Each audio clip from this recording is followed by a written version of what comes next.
क्योंकि RCB 18 years के बाद ट्रॉफी जीती है तो सेलिब्रेशन तो बनता है। हिबा की टीम नहीं है आरसीबी। It looks delicious. ये होते हैं। अच्छा, और पास्ता को बॉईल करने की एक ट्रिक मैं बताती हूँ गाइस। मेरी trophy. So hello YouTube family, good morning and welcome back to Naz Chaudhary's vlog. वैसे तो मॉर्निंग काफी टाइम पहले ही हो चुकी है गाइस, अभी तो इनफैक्ट लंच का टाइम होने वाला है थोड़ी देर में। सो आज मैंने व्लॉग ना थोड़ा लेट स्टार्ट किया क्योंकि जैसे कि आपको पता है कि 2-3 दिन पहले बाज और उसकी फैमिली यहाँ पर थे, तो जितने दिन वो लोग यहाँ थे ना गाइस, तो मैंने ना घर की तरफ बिल्कुल भी ध्यान नहीं दिया था और घर की हालत बहुत ज्यादा मैस हो गई है। सो जैसे कि आपको पता है मेरे घर में पेट्स हैं, काफी सारे बच्चे भी थे, तो मेरे तो ऑलरेडी 2 थे और प्लस बाज के भी 2 बच्चे आ गए, तो घर की जो हालत हुई है ना मैं आपको बता नहीं सकती हूँ। बस मैं सुबह से उठ के जितना हो सके थोड़ी बहुत साफ सफाई कर रही हूँ और अभी और भी करना बाकी है, लेकिन उससे ज्यादा इम्पोर्टेंट काम है कि मुझे जाना है आज फिर से शॉपिंग के लिए। अब आप लोग सोचोगे मैं कितनी शॉपिंग करती हूँ, बट ऐसा नहीं है एक्चुअली। ईद वगैरह के टाइम पे ना यूजुअली मैं इमरान के साथ जाती हूँ शॉपिंग के लिए, और वो रहते हैं ना तो बहुत इजी हो जाता है बिकॉज गाड़ी भी रहती है, तो अलग अलग जगहों पर जाना भी बहुत इजी हो जाता है, और प्लस गाड़ी है तो सामान लिया गाड़ी में डाल दिया तो बहुत कन्वीनियंट हो जाता है। बट क्योंकि इमरान के पैर में जो है थोड़ी सी इंजरी हो गई है ना, उसकी वजह से वो कहीं आ जा नहीं पा रहे हैं, तो जो भी काम है ना मुझे अकेले जाके करना पड़ रहा है, तो बहुत डिफिकल्ट हो रहा है। क्योंकि इससे पहले जब 1-2 बार शॉपिंग के लिए गई तो हिबान को लेके गई और वो लोग कंफर्टेबल नहीं थे, तो मेरी पूरी शॉपिंग नहीं हो पाई थी। वैसे तो मेन चीजें हो गई है, लेकिन छोटी छोटी चीजें हैं, जैसे अभी उनके स्कूल भी स्टार्ट होने वाले हैं तो कुछ स्टेशनरी आइटम्स लेने हैं, ईद के हिसाब से भी कुछ छोटी मोटी चीजें लेनी है, तो मैं सोच रही हूँ आज जाके वो सारी चीजें फिनिश कर लूं। क्योंकि ना गाइस आज मौसम थोड़ा सा साफ लग रहा है, ऐसा लग नहीं रहा है कि बारिश होगी, धूप भी नहीं है, तो थोड़ा ठीक ठाक मौसम है, मैं शॉपिंग कर सकती हूँ। अगर इसके बाद बारिश शुरू हो गई तो फिर बहुत डिफिकल्ट हो जाएगा। और क्योंकि ना कल हिबान का फर्स्ट डे था ट्यूशन का और स्विमिंग का, तो मुझे जाना जरूरी था, बट आज वो लोग खुद से जा सकते हैं, कंफर्टेबल रहेंगे, तो इसलिए मैं सोच रही हूँ कि बस अभी फटाफट जाके अपना लंच बना लेती हूँ, सबको लंच दे देती हूँ और उसके बाद मैं निकल जाती हूँ शॉपिंग के लिए। तो बस मैं जाती हूँ शॉपिंग के लिए और आपसे मिलती हूँ मैं शॉपिंग के बाद। तो गाइस चलिए, लंच तो किसी को नहीं करना है क्योंकि अभी जस्ट सबने ब्रेकफास्ट किया है, तो मैं सोच रही हूँ कि मैं लंच नहीं बनाती हूँ, लेकिन मैं कुछ थोड़ा सा बना के जाती हूँ ताकि जब ये लोग क्लासेस से आए और अगर मैं नहीं रही घर पे और भूख लगी तो एटलीस्ट वो लोग खा सकते हैं। सो मैं बना रही हूँ गाइस पास्ता, जिसके लिए ना मैंने यहाँ पर पास्ता ऑलरेडी बॉईल करके रख दिए हैं। ये है ये है एल्बो पास्तास और ये होल व्हीट वाले हैं, आपको जो लेना है आप ले सकते हो गाइस। मेरी पास्ता की रेसिपी बहुत इजी है, बहुत टेस्टी बनते हैं, स्पेशली टिफिन्स वगैरह के लिए ना ये सबसे हैंडी मुझे लगता है, क्योंकि इसमें कोई कटिंग चॉपिंग नहीं करनी होती। ये इस तरह की है ना, कटिंग चॉपिंग आप ऑलरेडी बना के रख सकते हो, और इसी चीज से मैं इन लोगों के टिफिन के लिए बनाती हूँ tacos, pastas, pizza, sandwich, puffs, बहुत सारी चीजें। क्योंकि ये एक बैटर अगर आप बना के रख लेते हो ना तो काफी सारी चीजें आप इससे बना सकते हो। जैसे जैसे मैं इनके टिफिन के लिए कभी बनाती जाऊंगी ना इन फ्यूचर में, मैं आपको बताऊंगी रेसिपी। फिलहाल तो मैं पास्ता बना रही हूँ, तो आप देख लीजिए कि मैं पास्ता कैसे बनाती हूँ। यहाँ पे है ना बहुत सारे वेजिटेबल्स है, आप अपनी पसंद के कोई भी वेजिटेबल्स ले सकते हो। मैंने लिए हैं कॉर्न, बहुत सारे corns, capsicum, onions and that's all, बस इतना ही है जो उस वक्त मेरे पास अवेलेबल था। और प्लस इसमें है बोनलेस चिकन, तो मैंने ना चिकन को थोड़ा सा खाली मैरिनेट कर दिया था, salt, pepper, chilli powder and जो हमारी सीजनिंग होती है ना पिज्जा की वो, और थोड़ा सा ब्लैक सोया सॉस, ये सारी चीजें मैंने डाल दी थी चिकन के अंदर। और फिर बस थोड़े से ऑयल में मैंने चिकन को जो है अच्छे से सॉटे कर लिया था, फुल्ली कुक कर लिया था। इनफैक्ट फुल्ली कुक कर लेने के बाद में ये जितने भी वेजिटेबल्स थे ना मेरे, ये मैंने उसके अंदर डाल के और लिड लगा के थोड़ी देर के लिए छोड़ दिया था, ताकि जो वेजिटेबल है ना वो स्टीम से ही कुक हो जाए, उसे आपको पकाना नहीं है, नहीं तो बहुत ज्यादा गल जाएंगे। सिर्फ आपको डाल के कवर करके छोड़ देना है ताकि वो स्टीम से ही ऑटोमेटिकली कुक हो जाए। सो आइए मैं आपको अपने इजी टू गो पास्ता की रेसिपी बताती हूँ, जो बहुत ज्यादा हैंडी है। तो जैसे कि मैंने आपको बताया, मुझे कुछ भी नहीं करना है गाइस, यहाँ पे ऑलरेडी मेरी सारी चीजें जो है ना पहले से ही तैयार है, और क्योंकि इसमें ऑलरेडी ऑयल है तो मैं ज्यादा ऑयल नहीं डाल रही हूँ, बस थोड़ा सा ऑयल डाल रही हूँ। सो बस गाइस, ये मैंने क्योंकि फ्रोजन निकाला था, मैंने इसको निकाल के थोड़ी देर के लिए छोड़ दिया था और अब जो है मैं इसको हल्का सा बस सॉटे कर रही हूँ। अब मैं इसमें ऐड कर रही हूँ मेरा चीजी मेयो। और ये नॉर्मल हमारा वो खट्टा वाला मेयोनीज नहीं है गाइस, ये जो हेलमेंस का चीजी मेयो आता है ना, ये वो है, क्योंकि इसमें ना एक बहुत ही अच्छा चीजी फ्लेवर आता है। Just look at that guys, इतना ब्यूटीफुल, इतना चीजी लग रहा है ना। और ये हिबान को बहुत पसंद है, इनफैक्ट सभी बच्चों को पसंद है, क्योंकि ये मैंने ना बाज के घर पे भी एक बार बनाया था। जब मैं उसके घर पे 2-3 दिन के लिए रहने गई थी ना, तो कुच्चू भाई को भी बहुत अच्छा लगा था। कुच्चू भाई, अयान, बाज, सबको बहुत अच्छा लगा था। तो इस बार जब वो लोग आए थे ना, तो उन लोगों ने बोला था ये मुझे बनाने के लिए। लेकिन ऐसा होता था ना कि सुबह कोई ना कोई ब्रेकफास्ट या तो इमरान मंगा लेते थे स्विगी से, या मेरे जीजू ले आते थे बाहर से, तो कभी मौका ही नहीं मिला बनाने का। नेक्स्ट टाइम फिर कभी आएगी वो तो मैं जरूर बनाऊंगी। एंड देन मैं इसमें डालूंगी थोड़ा सा मिल्क। बस मिल्क डालने के बाद गाइज इसमें हम डालेंगे सॉल्ट अकॉर्डिंग टू आपके पास्ता कितने हैं उसके हिसाब से।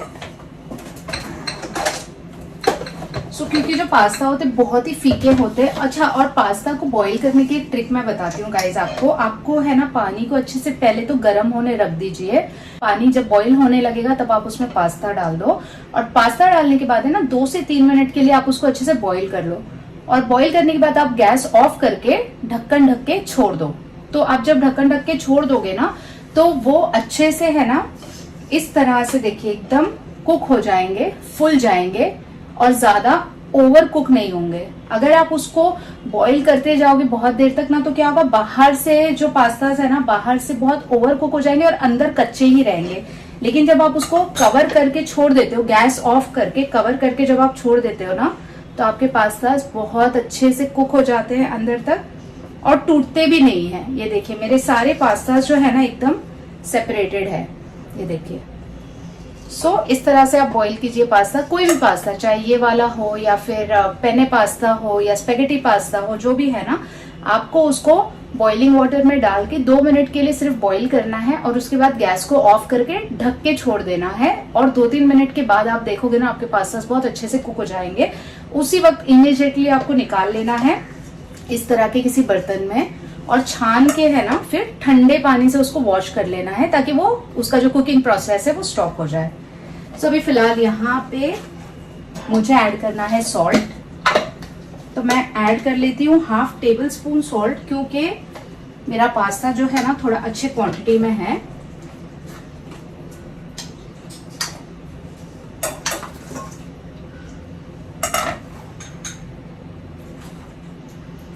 और ये ना गाइस बहुत ही टेस्टी चीजी पीजी लगता है। अगर आपको इसमें चीज के वेरिएशंस करने हैं, आपको और भी चीज डालना है तो आप डाल सकते हो। तो यूजुअली मैं क्या करती हूँ ना, जैसे कि अभी मैं ये पास्ता बना के रख दूंगी और जब हिबान को खाना होगा ना, उस वक्त इसके ऊपर थोड़ा सा मोज़रेला चीज डाल के हम लोग उसको माइक्रोवेव कर लेते हैं फॉर 30 to 60 सेकेंड्स।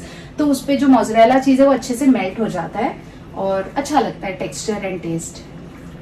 तो ये देखिए गाइस, जितना टाइम आपके पैकेट वाले पास्ता को लगेगा ना, उतने टाइम में आप अपने घर का पास्ता बना सकते हो, and that too very delicious yummy, जिसमें कोई मेहनत नहीं करनी है आपको। यू कैन सी कितने अच्छे से कोटेड है पूरा, इसका जो चीज है, इसका जो बैटर है वो बहुत ही अच्छे से पूरे पास्ता में जो है कोट हो गया है। एंड दैट्स ऑल गाइस, मेरा पास्ता बन के रेडी भी हो गया। It hardly took me like 5 minutes, even less than 5 minutes I would say. और इस स्टेज पे ना गाइस, अगर आपको चाहिए तो आप सॉल्ट टेस्ट कर लो, या फिर अगर आपको सीजनिंग और ऐड करनी है तो आप सीजनिंग भी ऐड कर सकते हो, बट मुझे नहीं लगता मुझे कुछ सीजनिंग वगैरह ऐड करने की जरूरत पड़ेगी। I mean it looks delicious. So guys चलिए, मेरा पास्ता बना के रेडी हो गया है और अब मैं जाके फटाफट रेडी हो जाती हूँ और निकलती हूँ शॉपिंग के लिए, और आप लोगों से मिलती हूँ शॉपिंग के बाद। सो गाइस चलिए, मैं तो आ गई शॉपिंग से और गाइस हालत खराब हो गई, इतनी ज्यादा गर्मी कि मैं आपको बता नहीं सकती हूँ। जब मैं घर से निकली ना, तो ऐसे वेदर ऐसे लग रहा था थोड़ा प्लेजेंट है, बट जब मैं वहां पहुंची मार्केट में, इतनी धूप और इतनी ज्यादा गर्मी कि मैं क्या ही बताऊं आपको। गाइस चलिए, बस जस्ट अभी आई हूँ घर पे, थोड़ा सा फ्रेश हो जाती हूँ, चाय पी लेती हूँ और फिर ब्लॉग को कंटिन्यू करते हैं बाद में। सो गाइस, मैंने सोचा था ये लोग आ जाएंगे अपने ट्यूशन से तो फिर मैं ब्लॉग को कंटिन्यू करूंगी आगे, बट मेरे घर का माहौल इतना ज्यादा सीरियस हो गया था क्योंकि आज थी मैच। किसकी थी बात? आरसीबी वर्सेस पंजाब का फाइनल मैच था एंड फाइनली आज आरसीबी जीत गई है। तो घर का जो माहौल था ना वो इतना ज्यादा सीरियस हो गया था, सब लोग हॉल में आके जमा हो गए, हिबान, इमरान, हिबा सब बैठ के मैच देख रहे थे। तो मैंने सोचा अब इसमें मैं क्या ही व्लॉग बनाऊं। फाइनली हिबान की टीम, हिबान तुम्हारी है ना आरसीबी, हिबा तुम्हारी कौन सी है? MI। तो फाइनली आज हिबान की टीम जीत गई है एंड बहुत ही इमोशनल मोमेंट था हमारे घर पे क्योंकि वो लोग 18 साल बाद जीते अपना पहला। ऑब्वियसली उन लोगों के लिए भी इमोशनल मोमेंट था, तो हम लोगों ने सोचा तो जीतने से पहले ही रोने चालू कर दिए। उन लोगों को फील आने लगा ना कि मतलब दे आर विनिंग करके। ऑलरेडी जीत गए थे वो लोग को, सब 5 छक्के चाहिए थे, 2 मिस हो गए थे छक्के उन लोग के, तो लोग ऑलरेडी हार गए थे। तो मैंने फिर कोई ब्लॉग नहीं कंटिन्यू किया गाइस, क्योंकि मैच में इतना ज्यादा सब लोग इन्वॉल्व हो गए थे। फिर उसके बाद में हमने कर लिया डिनर और अब बस एक छोटा सा सेलिब्रेशन, क्योंकि आरसीबी जीत गई है और बहुत लंबे वेट के बाद जीती है, तो इसलिए एक छोटा सा सेलिब्रेशन है। यहाँ पे हमने मंगाया है एक छोटा सा केक जिसको हम कट करेंगे। हिबान केक कहाँ है आपका? ए रुको, वहाँ पे ही नहीं रख के कट करो ना। सो गाइस बस एक छोटे से सेलिब्रेशन के लिए हमने यहाँ पे मंगाया है केक और हिबान कट करेगा क्योंकि हिबान की टीम है। बाय द वे ये जो है ये हिबा ने बनाया है आरसीबी का, ये जो हाँ ये टैग हिबा ने बनाया है। इवन तो मुश्किल से बनाया था, बहुत दिल पे पत्थर रख के, क्योंकि उसकी टीम है नहीं। ठीक है मैं पकड़ती हूँ, आप कट कर लो, it's okay. So congratulations RCB. Hiba आप भी बोल दो, इट्स ओके। सेकंड फिनाले में आके हार गई ब्रो। कोई बात नहीं, कोई बात नहीं। अच्छा बाय द वे खिलाओगे किसको आप? अपनी ओपोनेंट टीम को खिलाओगे या खुद खाओगे? हिबा नहीं खाएगी मतलब, क्योंकि ये आरसीबी का सेलिब्रेशन केक है तो हिबा नहीं खाएगी ना। मैं दिल खाऊंगी। ये लाल दिल है, केक तो केक होता है, फिर चाहे वो MI का हो या खिला दो उसको भी। अच्छा डैडा को, ओके ओके। अच्छा अरे अब तो हिबा को खिला दो। मेरे घर में ही 2 राइवल्स है आने के। हाँ भी लो। बट नेक्स्ट टाइम हिबा की टीम जीतेगी तो आपको भी इतना ही ज्यादा एक्साइटमेंट। हिबान दिस इज नॉट डन, तो आपको भी हाँ मेरी ट्रॉफी। तो गाइस चलिए ब्लॉग को आज यहीं पे एंड करते हैं। हम भी जाते हैं, केक खाते हैं, सेलिब्रेट करते हैं। आप लोग भी सेलिब्रेट कीजिए और मिलते हैं कल एक नए ब्लॉग के साथ में। Till then take care, bye bye.